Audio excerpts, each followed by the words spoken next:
This is the Global Podcast Network, where executives and professionals connect, share, and inspire.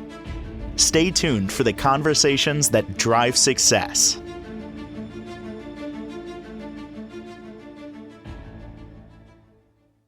It's almost a cliche, but it's so true when you hear these words. I feel stuck. Or you think these words. What is stuck? You're not moving forward with your life, maybe your career, and you don't know why. Been there, done that. Sometimes on a regular basis with all the ideas, that I have but maybe they don't move forward. Maybe you've got that going on. What's going on there? Can't put your finger on it. Maybe it's something called a trauma pattern that keeps showing up. What do we do about that? We're going to learn about it. We're going to find some solutions from a licensed mental health therapist, decades of experience, deep rooted in clinical and holistic healing. She runs deep in a beautiful way, and it's so great to have her back with us. Kim Trickey is on the program. How are you doing today? I'm doing great. Thank you so much for having me back today. Gotta believe that you hear from a lot of people that they're in some way stuck. Yeah. Yeah. Hmm. So why do we keep repeating these same trauma patterns, in love and conflict, with money, with self-worth, even when we know better? Not about me, but I've had epiphanies in the last couple of months, and I've seen a couple of patterns show up. Nothing major, but I need to retool the way I think. But it's a amazing, amazing thing when you start realizing it. Yes. Yep. That's the first step. Yep. A lot of people see trauma as like a memory or connected to a memory, but it's more so a pattern that's in our nervous system. Hmm. Our bodies learn those templates very early in life, right? We learn what it feels like to feel safe, what love feels like, what conflict feels like, what you're allowed to want or desire, even what you're allowed to express emotionally. Hmm. Well, this goes back to things we've talked about in the past, and I think we need to repeat them because maybe if you didn't see previous podcasts or you've never heard of this, the majority of this comes the traumas from our Yep. childhood. Yep. Mm. Absolutely. Very early in childhood, these early experiences create these patterns, this autopilot that we go into. The nervous system doesn't choose what's healthy, it chooses what's familiar, right? And so when live in a lot of chaos, right, that becomes familiar to us. And we know it's not healthy, but our nervous system sees the familiarity in it. Mm. And because it happens during childhood, we don't know any better, but we're programmed from evolution, and it's why we're still here to Mhm. remain safe, whatever it is. Yeah. And you're a Yeah. four-year-old, and somebody says something, or you see something, and it doesn't even have to be these a major traumatic situation. It could be even, and correct me on this if I'm not getting it right. It could be you needed more time with mom or dad, and they Right. they didn't give you the attention you needed. No Exactly. parents getting thrown under any bus here. Mom and dad thought they were doing the right thing, and the particular child needed more. Then you have other children. Exactly. You So throw we they go do their own thing. It's like, yeah, they're fine, they're great, everything's fantastic. But now you didn't get seen. And Yep. then it repeated itself and it repeated itself. And then you form this opinion to keep yourself safe as a child. And then you're still doing it as an adult.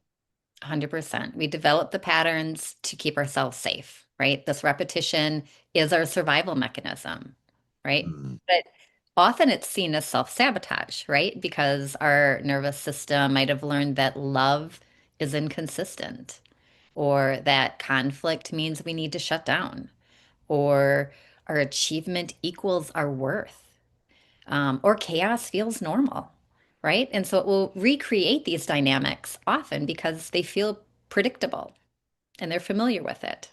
Your Mm. nervous system is familiar with it. So you're not failing. Your body is keeping you aligned with what it believes is safe.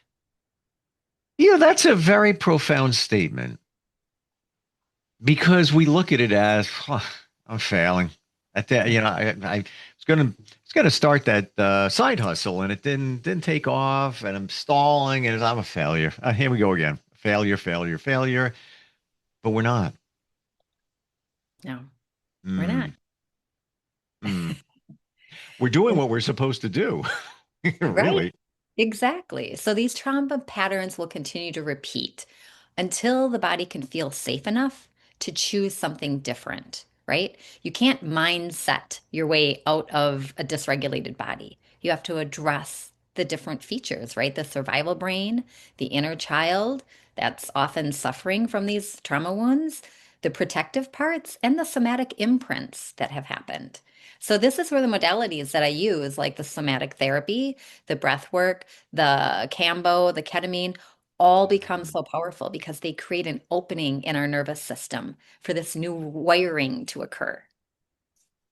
Oh, interesting. So, with those different techniques, modalities, is it almost like you're handing us the keys in some regard so we can open the door to our mind and really kind of see what's going on there and better process what's happening?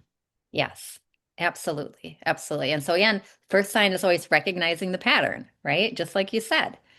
So you have to Mhm. like figure that out first and recognize it. Awareness is always the number one step. That's how I always say it. Can I share what popped in my head in the last couple of months? Yeah, absolutely. So I started a couple of side things, always doing different things. And just, you got talent you use it in different areas. Partnering up with people on different projects, but I've known them quite some time, some decades, jumped into two different situations. And I've always been the people pleaser, but I pulled back on that a lot. So jumped into these different things. And it was like, yeah, I'll take care of that. We'll get that done. We'll get that done. And it sounds like we're all on the same page.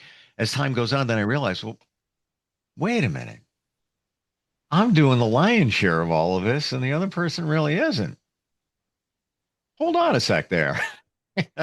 So I tapped the brakes and, moved on from that because their vision wasn't my vision. And there's always a lesson in it, right, Kim? Yep, always. So I'm transparent. I try always honest, handshake. We're all good moving forward, documented on paper, screen, whatever. This is the way it's going to go. This is who's going to do what. But I guess shame on me, my assumption that others have the same vision and they're going to put the same energy into it. Lesson learned. But I believe that comes from childhood and I want to say the past people pleasing part of me, but I Sure. guess a little bit of it still hanging on there.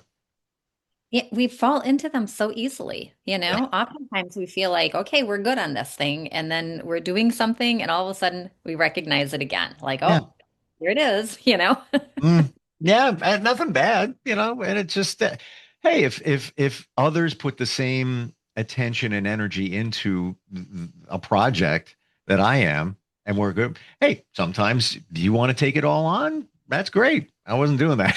I don't have time. It was a partnership. Um, how about you personally? Have things come up over time, patterns that you realize that you said, okay, I got to work on that or tweak that. Absolutely. The people pleasing one too, for me, comes up often. I find I'm putting way more energy into something than someone else is. Even with the work that I do with folks, I, I this is not my healing. This is the person I'm working with. It's their healing. And Sure. so even with those folks, it's like you have to bring the same energy. I can't do the work for you, right? Mm, You know? And so oftentimes I can slip into a caregiving mode and end up doing a little bit more, even with the folks that I work with. And then I'm like, oh, wait a minute, like this is their healing, I have to step back. So yes, in so many ways, we fall back into these. Even with, people often feel guilty just for having needs or desires, or for having asks, feel People create chaos in their lives when it feels too calm, when things are just smoothly going along and things are floating great, you know? Um, we often emotionally just regress around certain people, especially family. You will find you can easily slip back into your old roles in a family the minute you walk through the door of your family home. That's interesting, but not surprising because that's where it all began.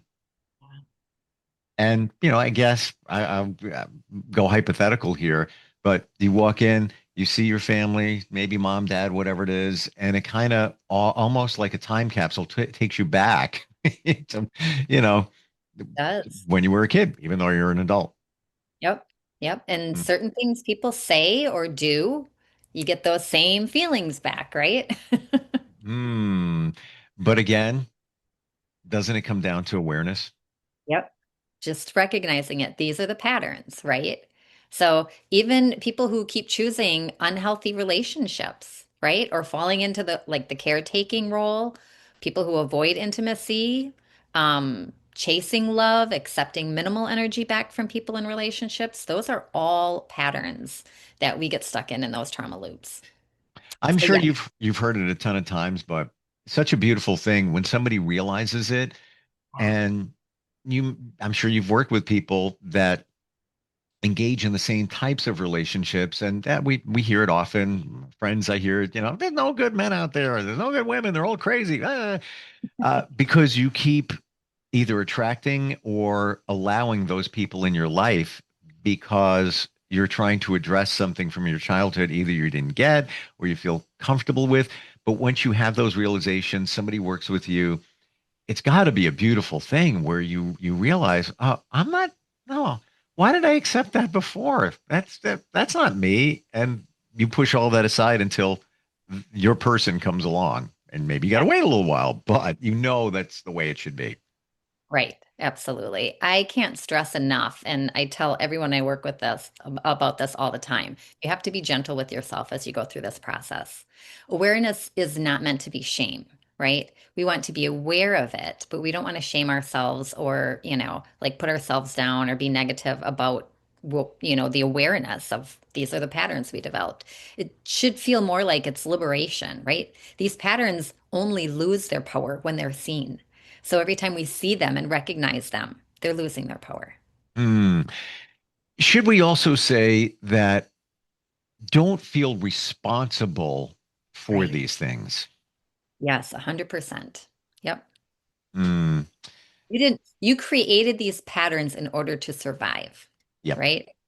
So Hmm. it was appropriate for you to create these patterns when you did because it was survival, Yeah. right? It's that they don't serve you anymore.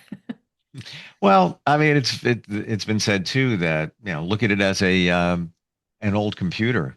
You're still running an old computer in your mind, but here it's 2025, and that old, it could be 30, 50, year old computer is still using the same software, and you're an adult now, but you still think like a kid.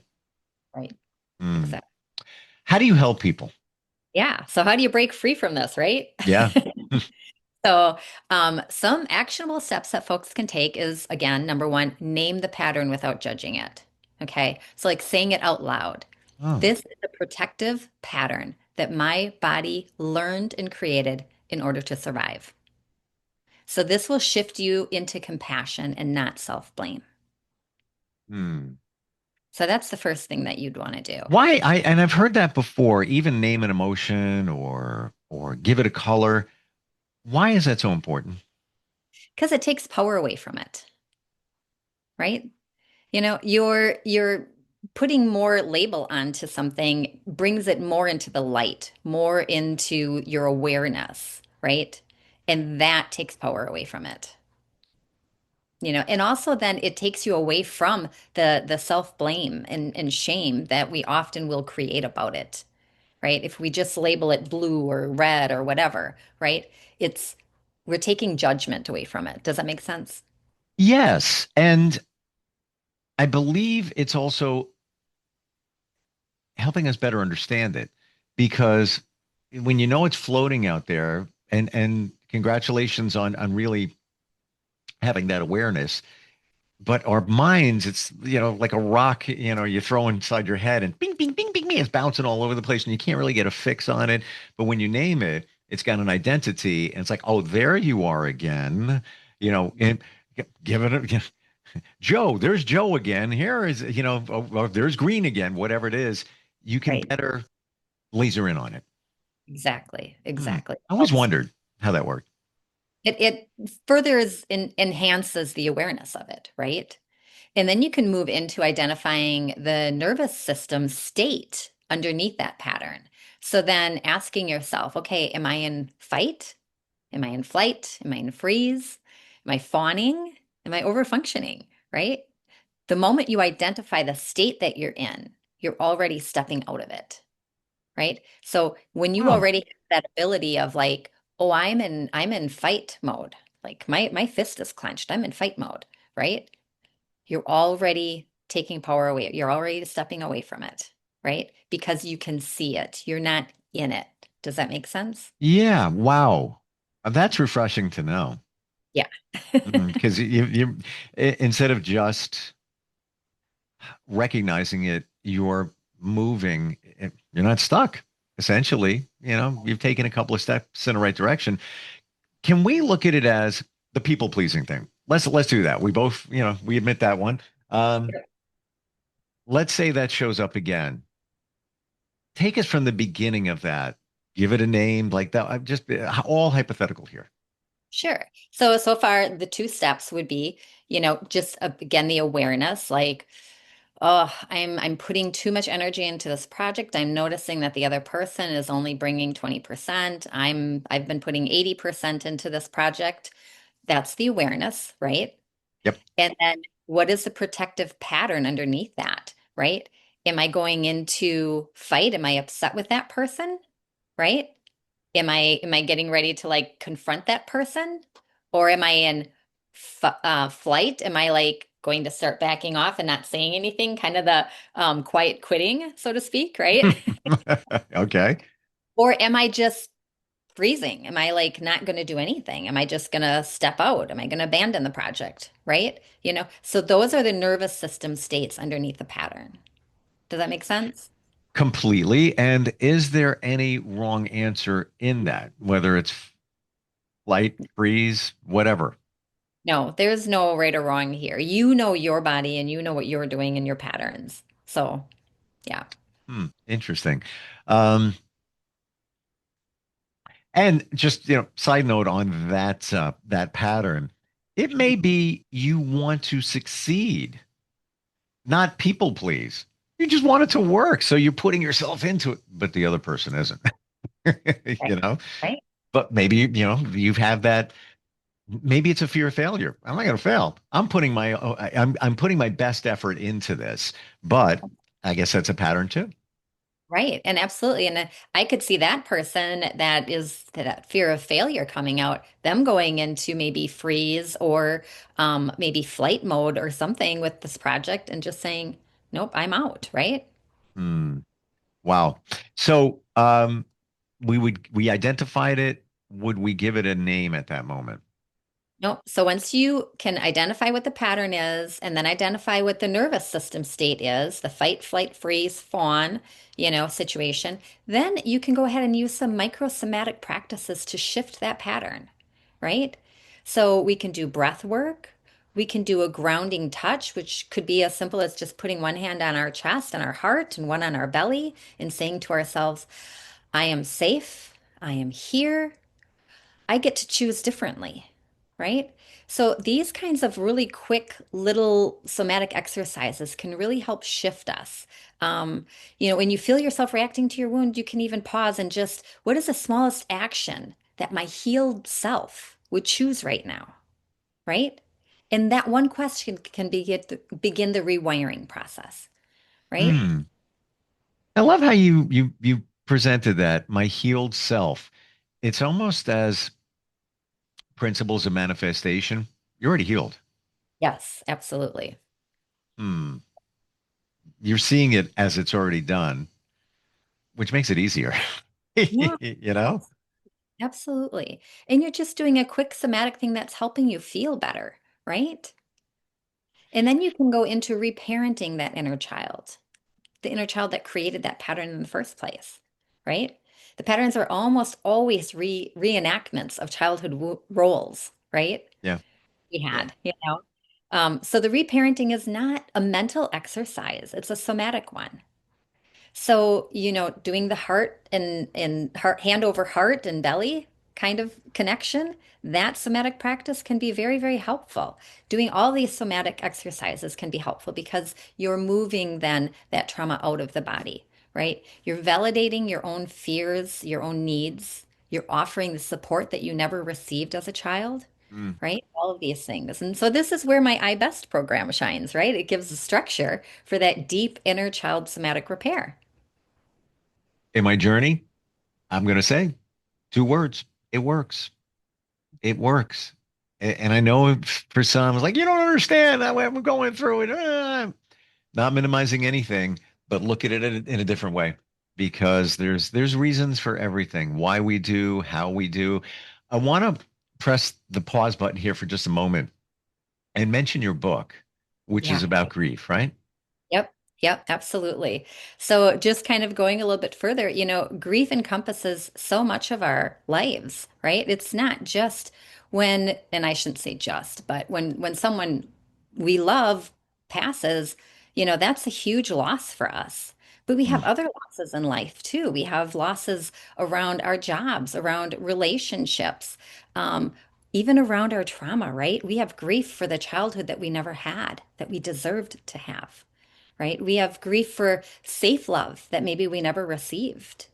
We have grief for the versions of ourselves that we had to become in order to survive, right? Mm. So it encompasses so many different things. So I wrote this book. It's called Healing Through Grief. And it's a workbook and companion. I actually see it more of a companion than a book, to be honest. So inside of it, you'll find daily reflections, all kinds of somatic practices, all kinds of exercises in there. It's a journal with prompts, affirmations, and there's a lot of psychoeducational information about grief in here as well. So, you'll find the daily reflections, like I said. It's a gentle invitation basically to reconnect with yourself and to remember that love never dies. It Mm. just changes. It's a big book, physically big. It's What's 317 pages. but size wise, Yeah. what's going on there? You say it's a workbook. Right. Like I said, it's a workbook. So like I said, there's some psychoeducational pieces, but then there's a journal in there for you to write down some of the grief, some of your feelings. You're able to process things through this book, right? There's a lot of different prompts for you to just consider, for you to process through different emotions and things like that. And then the somatic exercises come in to help you move that trauma and grief out of your body. So would you say a lot of what we're talking about today in terms of trauma patterns kind of connects to the grief thing too? Yeah, it does. Wow. Absolutely. Wow. Is this book available now? It is. It is published and available on Amazon. So you can look it up under Healing Through Grief, and you can include my name. That usually brings it up to the top pretty fast. Beautiful. Name is Kimberly Trickey, and Yeah. that's Trickey. And if somebody wants to reach out to you, if this is resonating, how do they connect with you? Yes, absolutely. You can reach me at either of my websites at happinessnowwellness.com or transcendent-journey.com. I love how you make this so easy to understand and you get to the point because it can get a little complicated if you're trying to process how the childhood connects to the adulthood and all of that. And I truly appreciate it. Thank you for being here today. Thank you for having me. All right, we'll catch up soon. We'll be right back. This is the Global Podcast Network, where executives and professionals connect, share, and inspire. Stay tuned for the conversations that drive success.